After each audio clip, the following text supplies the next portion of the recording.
Bonjour madame, monsieur, bonjour mademoiselle, bienvenue à notre émission Débat sur l'actualité. Nous recevons aujourd'hui deux invités. À ma droite, vous avez monsieur Sylvain Debailly, journaliste à Connexion Ivoirienne.info. À ma gauche, vous avez monsieur Beta Michel, il est journaliste, directeur de publication, éditorialiste à Le Bélier Intrépide. Le Bélier. Le Bélier, s'il vous plaît. Le Bélier. Le thème de notre rencontre d'aujourd'hui est lié à l'actualité brûlante au Tchad. Une manifestation de protestation contre le régime militaire a causé officiellement la mort de 50 personnes. 50 personnes, 50 âmes. Ça interpelle tous les Africains. Comment en est-on arrivé à cette extrémité où 50 personnes ont pu perdre la vie? C'est de ce problème d'actualité que nous allons parler aujourd'hui. Et donc, naturellement, massacre de manifestants au Tchad.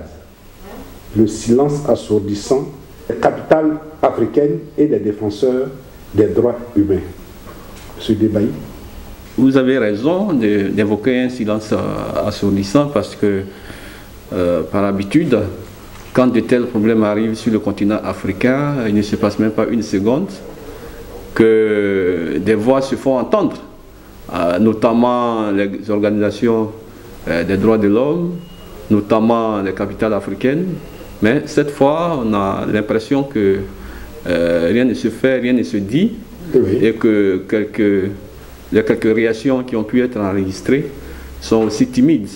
Ce massacre devrait quand même interpeller la conscience, oui. Devrait quand même faire réagir et devait créer la mobilisation pour comprendre ce qui est en train de se passer, ce qui est en train de s'écrire dans ce pays frère d'Afrique. Je vais vous faire une citation, oui, que vous allez commenter. Cette citation est du Premier ministre tchadien, le Premier ministre de la transition. Son nom c'est Saleh Kedzabo. Il dit ceci: le gouvernement de la République du Tchad fera régner l'ordre sur l'ensemble du territoire et ne tolérera plus aucune dérive d'où qu'elle vienne. Ça sonne comme une déclaration de guerre. C'est votre avis? Moi je dis, c'est ce que je voudrais d'abord profiter de votre antenne, oui, pour vraiment souhaiter prompt rétablissement aux blessés au Tchad et m'incliner face à la mémoire de ceux qui sont tombés sous les balles assassines, hein, oui, d'où qu'elles viennent. Aujourd'hui, nous sommes, en tant qu'Africains, peinés de voir que ressurgissent au cadre des situations que l'Afrique a vécues. Parce que ce n'est pas la première fois qu'on enregistre de tels massacres dans certains territoires, notamment en Afrique noire francophone. Mais nous pensions, hein, oui, nous pensions avoir quelque peu tourné la page à ce genre de situation dramatique. Mais hélas, mille fois hélas, malheureusement le Tchad nous fait vivre encore cette situation. Oui. Vous savez, c'est vrai qu'on dit souvent que comparaison n'est pas raison, mais depuis quelque temps on assiste dans la sous-région, notamment les pays qui nous entourent, à des coups d'État. Oui. Mais loin s'en faut, l'on a déploré tant de morts, hein, malgré oui, que ces coups d'État sont survenus. Et sont des coups d'État militaires. Militaires, d'ailleurs. Face à des militaires en plus. Oui. Voilà. Donc vous voyez que l'Afrique a pris la mesure de la protection des populations. Mais malheureusement, le Tchad vient de nous rappeler qu'il y a des esprits chacun. Il y a ce monstre de l'anti-démocratie qui sommeille dans certains États. Et il faut tout faire pour que cela soit extirpé. Il faut tout faire pour que cela soit extirpé. Je mesure mes mots, parce que ce qui se vit au Tchad actuellement doit interpeller tout et chacun, oui, qu'il soit africain ou non africain. 50 morts en une seule journée. Et ça, c'est l'estimation officielle. Parce que l'opposition parle de 70 morts. 70 morts. Et on ne compte pas le nombre de blessés. Et voyez-vous ce qui s'est passé au Tchad. Je pense que nous aurons l'occasion d'y revenir dans l'analyse un peu plus approfondie de la situation politique au Tchad. Mais pour une fois, le Tchad qu'on connaît, pour ceux qui qui se promènent beaucoup dans ces zones-là, pour être un pays particulièrement divisé au niveau ethnique, même dans les habitations. Ici, en Côte d'Ivoire, on peut dire, on ne peut pas dire qu'il y a un quartier de Bété, il y a un quartier de Yacouba, mais au Tchad, on peut le voir, les quartiers de certaines populations bien cernées et se regroupent en pleine capitale. Le communautarisme en pleine capitale. Donc, vous voyez-vous que malgré cela, les populations sont sorties de partout pour dire non à la conservation brutale du pouvoir. Donc, voyez-vous, ça doit interpeller tout un chacun. Qu'aujourd'hui, la junte au pouvoir au Tchad ne se maintient que grâce à la force des armes. Et ça, il faut que ça s'arrête. Je crois qu'aussi, il faut déjà remonter à l'histoire du décès même de Idriss Déby. Parce que jusqu'à aujourd'hui, on s'explique difficilement qu'un chef d'État puisse mourir au front, alors que c'est rare que le chef soit en première ligne dans un front. Voilà, donc vraiment, toutes ces questions-là sont encore pendant un mystère autour de cette mort. Et le président installé de façon, je dis de façon, bon, sans aucune forme de mécanisme, il a été installé sans respect de la Constitution. Mais moi, je crois que c'est l'occasion pour ceux qui encore ont la parole, qui soutiennent encore ces pouvoirs-là, de les interpeller. Parce qu'on ne voudrait pas vivre un autre Darfour dans la zone du Tchad. Le Tchad, c'est 17 millions d'habitants, sur près d'1 million de kilomètres carrés. C'est un pays important en Afrique et très vaste. Imaginez-vous que toutes ces populations veuillent se retrouver ailleurs, notamment au Cameroun, qui recueille souvent les déplacés dans ces zones-là. Donc, vraiment, c'est encore d'autres situations dramatiques que l'Afrique va vivre lorsqu'on sait que déjà en Libye, ce qui se vit là-bas est déjà assez traumatisant pour nous autres Africains. On ne voudrait pas voir encore le Tchad rentrer dans une zone de turbulence comme on a assisté il y a de cela plusieurs années.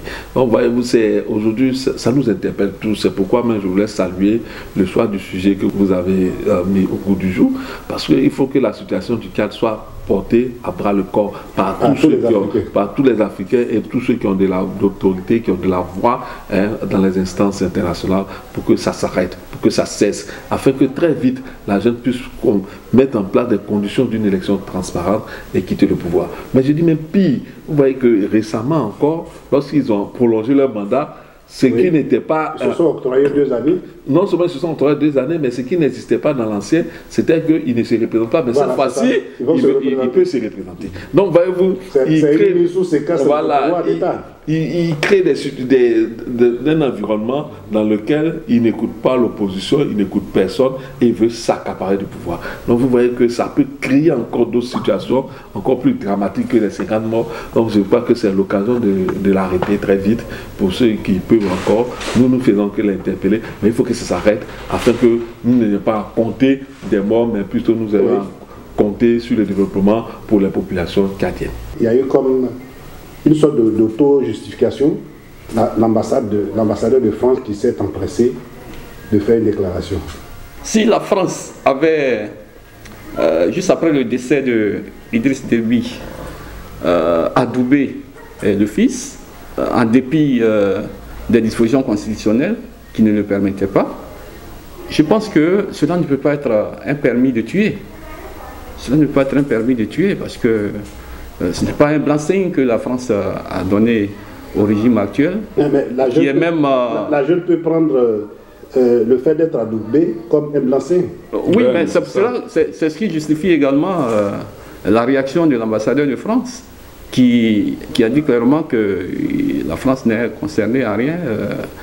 Et face aux rumeurs, il fallait quand même qu'il dise un mot, et c'est ce communiqué-là qui est sorti. Et ce sont des mots. Voilà. Monsieur Beta, oui, est-ce que vous êtes de son avis? Est-ce que vous pouvez dire que ce qui est arrivé n'est pas imputable à l'Afrique, que c'est une volonté de la junte? Non, tu sais, à la France, je veux dire. Oui, non, tu sais, cette approche de voir accuser la France n'est pas dénuée, je veux dire, de sens. Il ne faudrait pas que mon frère et mon confrère balaient ça du réveil. Aujourd'hui, nous savons que l'opération Épervier est encore maintenue dans sa forme, même si ce n'est pas dans ses premiers moments, elle est toujours maintenue au Tchad. On a vu comment la France a plusieurs fois aidé les régimes qui se sont succédés au Tchad. lors de l'invasion même des Gamina par des rebelles. Donc vraiment la France est repoussée par des chasseurs français. Donc ça veut dire que la France est beaucoup impliquée dans ce pays-là et joue un rôle déterminant au niveau militaire. Donc aujourd'hui, quand on arrive à voir la junte se maintenir au pouvoir par tous les moyens, on comprend qu'ils ont une main secourable qui leur permet de le faire.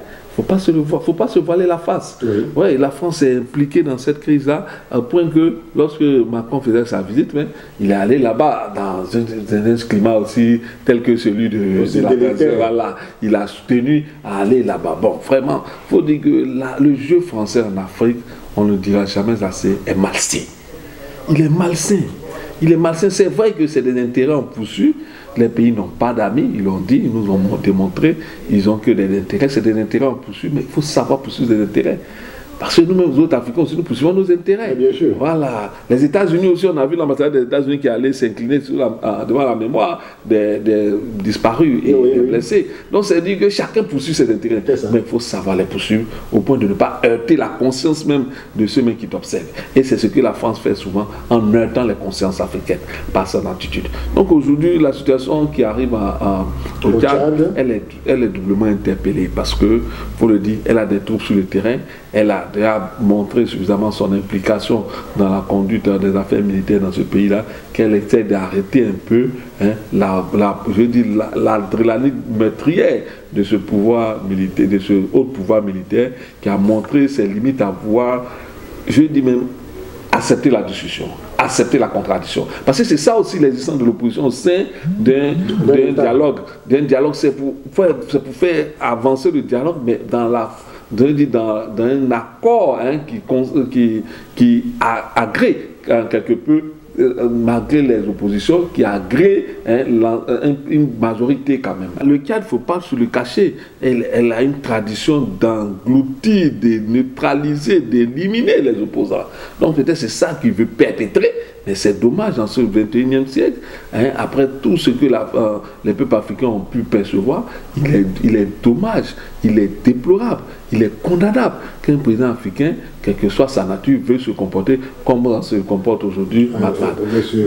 Donc il faut l'interpeller, et nous interpellons aussi la France de jouer sur le rôle qu'elle a toujours joué auprès de ces autorités-là, pour les interpeller sur les attitudes, sur les dérives. Le soupçon que d'aucuns ont vis-à-vis de la France et qui estiment qu'elle a sa main dans ces événements. Si vous permettez, je dirais que même le décès du père, on a soupçonné un moment Idriss d'avoir une position quelque peu anti-française. Non, mais il avait fait même, il avait donné une conférence, une interview, où il a parlé en 2 mots crus, qu'il pensait. Voilà. Donc je crois que c'est ce qui même c'est ce qui a valu son assassinat. Parce que sur les circonstances de sa mort, je dis quand il dit son assassinat, je mesure mes mots. Je mesure mes mots. Parce que sur la circonstance de sa mort, on peut en dire encore. Donc c'est pourquoi je parle d'assassinat. Parce que si jusqu'à aujourd'hui, aucune enquête crédible n'est venue nous donner les circonstances de sa mort, on ne peut que supputer. Donc je peux avancer des mots sur la puissance de la supputation. Donc je dis sur son assassinat, on se pose encore des questions. On veut des réponses pour qu'on puisse comprendre l'histoire de ce pays-là et comprendre l'histoire de la succession. Voilà un peu ces questions-là qu'il faut mettre au bout du jour et essayer de trouver les réponses. Nous allons vers la conclusion, mais avant celle-ci, je vais vous demander, Monsieur Debaï, quel avenir voyez-vous pour le Tchad avec ces événements qui viennent troubler la transition? Généralement, de tels événements arrivent à des pays, mais il ne faut pas qu'il soit une fatalité qui mette un frein à l'objectif général, qui est de sortir, en tout cas en ce qui concerne le Tchad, de sortir de cette transition avec des élections justes et transparentes. Je pense que c'est cet objectif-là qui doit guider tout le monde, aussi bien l'opposition que le pouvoir. Parce que de toutes les façons, les événements sont déjà produits. On ne peut pas faire revenir les morts. Mais ça peut se reproduire. C'est déjà fait. Ça peut se reproduire. Oui. D'autant plus que l'opposition ça se reproduira selon les positionnements des uns et des autres. Je pense que ce qui compte maintenant, c'est l'apaisement l'apaisement de tous côtés. C'est pour cela que je suis d'accord avec vous quand vous dites qu'il y a un silence du côté des capitales africaines, parce que c'est de là que doit venir la pression qui puisse faire changer, faire avancer le dossier sur le terrain. Nous déplorons donc tous ces événements, mais en même temps, nous pensons que ce soit le pouvoir ou l'opposition, tout le monde va faire preuve de dépassement, parce que c'est ce qui compte maintenant, faire preuve de dépassement, comme je disais tout à l'heure, revenir aux vertus du dialogue, parce que, je ne sais pas, il n'y a pas d'avenir dans l'affrontement. Il n'y a pas d'autre voie. Voilà, il n'y a pas d'autre voie que de se mettre ensemble. Ils ont un pays en commun, et donc qu'à se mettre ensemble pour pouvoir construire l'avenir. Merci. Quel est l'avenir pour le Tchad aujourd'hui? Non, il faut dire que l'avenir pour le Tchad, d'abord, il faut que très vite, je dis, une commission d'enquête. D'accord. Je souhaite qu'il y ait une commission d'enquête, même internationale, pour faire la lumière sur ce massacre-là. Il ne faudrait pas que les crimes restent impunis. Oui. Parce que l'impunité est l'un des gages qui entraîne encore la résurgence de ces crimes-là. Donc il faut d'abord mettre en place une commission d'enquête avec l'aide de tous les partenaires nationaux et internationaux pour faire la lumière sur l'origine de ces crimes. Parce que je ne cache pas, dans cet affrontement, on parle de 10 militaires tués. Donc si tant qu'il est vrai qu'il y a eu des forces de l'ordre qui ont été tuées à des armes, ça doit alerter. Ça doit alerter tout le monde. Donc il faut vraiment mettre en place une commission d'enquête pour pouvoir faire la lumière et situer les responsabilités, afin que ceux qui sont auteurs ou bien commanditaires de ces crimes-là répondent de leurs actes, afin qu'ils n'aient pas le courage de recommencer. Ça, c'est d'abord une première partie. Et ensuite, comme je l'ai dit tantôt, revenir au dialogue. Parce que, comme disait le père de la nation ivoirienne, le dialogue, c'est l'âme des forts. Sans dialogue, on va à l'affrontement. Mais après l'affrontement, il faut revenir au dialogue. Oui. Donc, je crois qu'il n'y a pas d'alternative au dialogue. Il faut revenir au dialogue. Et j'invite surtout la junte au pouvoir, ceux qui sont au pouvoir aujourd'hui au Tchad, de faire preuve d'auteur d'esprit. Parce qu'on ne peut pas se priver d'une opposition et penser gérer un pays. Ce n'est pas possible. Tant que notre souhait, c'est de voir évoluer le Tchad dans la voie de la démocratie, il faut tenir compte de l'opposition. Il faut lui donner les moyens de s'exprimer, il faut la laisser s'exprimer, cette opposition. Donc je crois que c'est la part la plus importante doit être faite par le pouvoir. C'est à lui qui revient les gages de garantie pour amener tout un chacun à reprendre sa place autour de la table de dialogue et de négociation. Donc voilà un peu les deux avis que je voudrais d'abord émettre et parler d'avenir. Je veux croire à l'avenir du Tchad, comme je crois à l'avenir de tous les pays africains. Oui. Mais il faut que ces pays-là comprennent leurs responsabilités, parce que l'avenir se construit ensemble. Il n'y a pas de construction d'avenir dans l'exclusion d'une partie des populations, quel que soit leur bord politique.